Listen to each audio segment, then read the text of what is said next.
There ain't no grave can hold my body down. There ain't no grave can hold my body down. When you are a channel that supports underdog players, it can get tough. When the underdog succeeds, I feel like a genius supporting them, but when they fail, the haters say I told you so. Last week, I said that one of these three quarterbacks from the 2018 NFL Draft will go to the AFC Championship. Congratulations to Josh Allen and the Bills. Now, Josh Allen may have not played well according to his standards and Bills fan standards, but he got the W, and that's all that matters, and he took the mother freaking Buffalo Bills to the AFC Championship. Now, when it comes to the Browns and the Ravens, it's unfortunate. Baker Mayfield and Lamar Jackson, I believe, played their asses off, but a few mistakes allowed them to distance themselves from an AFC Championship appearance. Now, I got people in my comment section saying that Lamar Jackson choked, but the pick six was the only major mistake that Lamar Jackson had made. Yes, it was a costly one, but Lamar Jackson has pulled off comebacks in his career, but he did not get any help from his offensive line. Their center played like that high school center that basically doesn't, he's not good at center, but he's only playing center because nobody else wants to play that position. I mean, come on. All those poor snaps.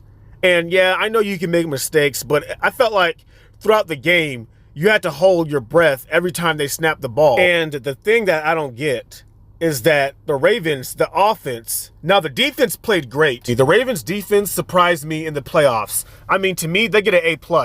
But the offense in this game, they failed to make adjustments. Now, what does Eli mean by adjustments? Now, most of you guys will say, oh, Greg Roman called a bad game. Hollywood Brown was open on two different plays that could have been touchdowns, so I can't say that. You can say that the Ravens have a very weak passing tree.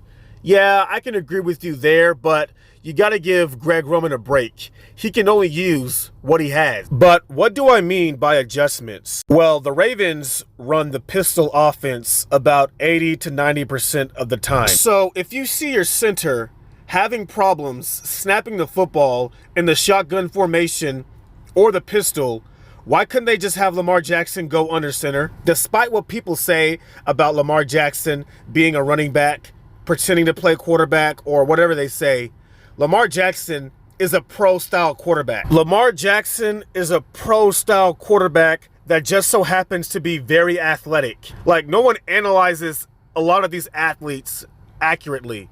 Lamar Jackson at Louisville ran the pro style. But no, the Ravens failed to make adjustments. You had Justin Tucker look very human. He missed a couple of key field goals. It seems that every team that has played the Buffalo Bills in the playoffs this year has had problems kicking field goals. Last week, it was Rodrigo Blankenship. He missed a couple of field goals that could have won the Colts the game. This week is Justin Tucker, who misses a couple of field goals that would have made the score completely different. But now it is time to give the Bills defense some credit. I have to be fair. They played extremely well. They held a high-flying Ravens offense to 3 points nevertheless. And they executed the 3-3-5 defense.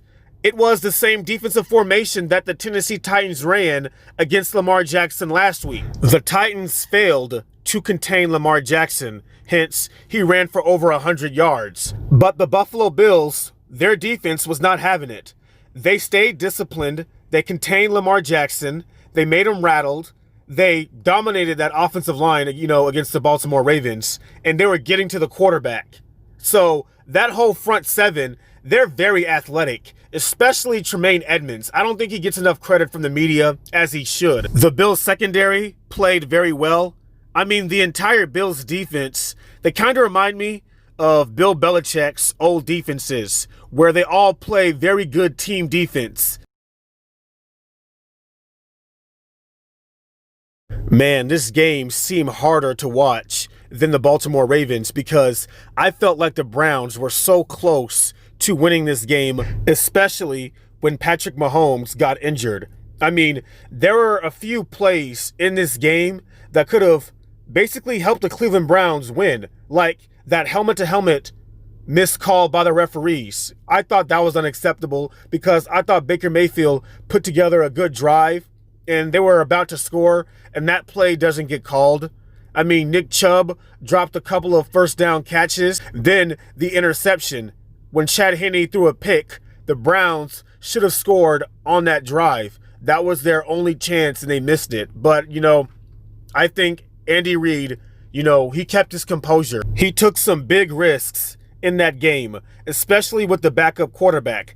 But, that's what separates Andy Reid from a lot of coaches, is the fact that he does not always do the cliches.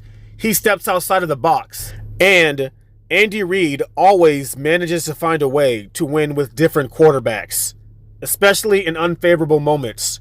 I mean, I remember when he was for Philadelphia, and I think it was 2010, where he had Kevin Kolb and Michael Vick in the rotation after McNabb was injured. And basically, he still sustained that season.